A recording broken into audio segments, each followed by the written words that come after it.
আসসালামু আলাইকুম ট্রেডার্স, কী অবস্থা সবার? তো অনেকে বলতেছে যে পিসির মধ্যে দেখাইছেন মানি ম্যানেজমেন্ট শিট কীভাবে ইউজ করতে হয়, কিন্তু ফোনের মধ্যে তো আমরা ইউজ করতে পারতেছি না। সো তাদের জন্যই ফোনের মধ্যে কীভাবে ইউজ করবেন, সো সেটা আমি দেখিয়ে দেবো আজকে। সো ভিডিওটা বেশি লং করব না, আমি ফার্স্ট দেখিয়ে দিই আপনাদেরকে কীভাবে ইউজ করবেন। সো ফার্স্টে আপনাদের দরকার এই এক্সেল যেইটা দেখতেছেন, এই যে এক্সেল যেই অ্যাপটা, ওই অ্যাপটা আপনাদের প্লে স্টোর থেকে ডাউনলোড করতে হবে। সো আপনারা প্লে স্টোরে চলে যাবেন, চলে যাওয়ার পরে এই জায়গায় লিখবেন এক্সেল শিট।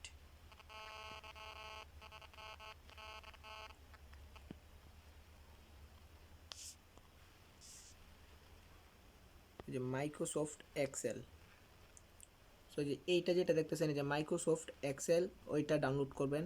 সো এটা আমার আগে থেকে ডাউনলোড করা আছে, ডাউনলোড করার দরকার নেই। সো তারপরে কি করবেন, মানি ম্যানেজমেন্ট শিটটার জন্য আপনারা চলে যাবেন আমার ইউটিউব চ্যানেলে। সো আমার ইউটিউব চ্যানেলে ঢুকে দেন মানি ম্যানেজমেন্টের ভিডিওটার মধ্যে ক্লিক করবেন। সো তারপরে ডেসক্রিপশনে দেখবেন এই যে মানি ম্যানেজমেন্ট শিট। সো এই যে গুগল ড্রাইভ থেকে ডাউনলোড করে নেবেন।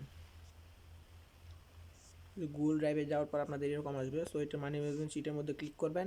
ক্লিক করার পর উপরে দেখতেছেন ডাউনলোড অপশন, সো এই ডাউনলোডে ক্লিক করবেন। ক্লিক করার পর এই যে ডাউনলোড হয়ে গেছে, সো ওপেনে ক্লিক করবেন। ক্লিক করার পরে যে দেখছেন এক্সেল যে অ্যাপটা আছে ওইটার মধ্যে দিয়ে আপনি জাস্ট অন করে দেবেন। দেখেন, সো এখান থেকে গো ইট করে দেবেন, অ্যালাউ দিয়ে দেবেন, পারমিশন চাবে।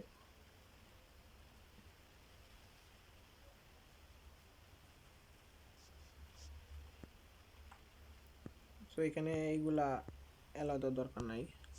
সো এই যে দেখেন এখান থেকে আপনি আপনার ইচ্ছা মতে আপনি বসাতে পারবেন। এই যে দেখেন এভাবে আপনি ফোন দিয়ে করতে পারবেন। সো দেখেন আপনার ক্যাপিটাল $100, সো যে 100 থেকে আপনি 5টা 10টা টেট থেকে আপনি 4টা উইন করবেন। সো দেখেন আপনার $12 প্রফিট থাকবে। সো এই যে ফার্স্ট টেট এই জায়গায় ক্যাপিটাল বড় করে দেবেন, উইন হলে উইন দেবেন, তারপরে এই যে লস হলে আপনার এই জায়গায় লস লিখে দেবেন। তো এই যে দেখেন এভাবে আপনি সিম্পলভাবে ফোন ইউজ করতে পারবেন।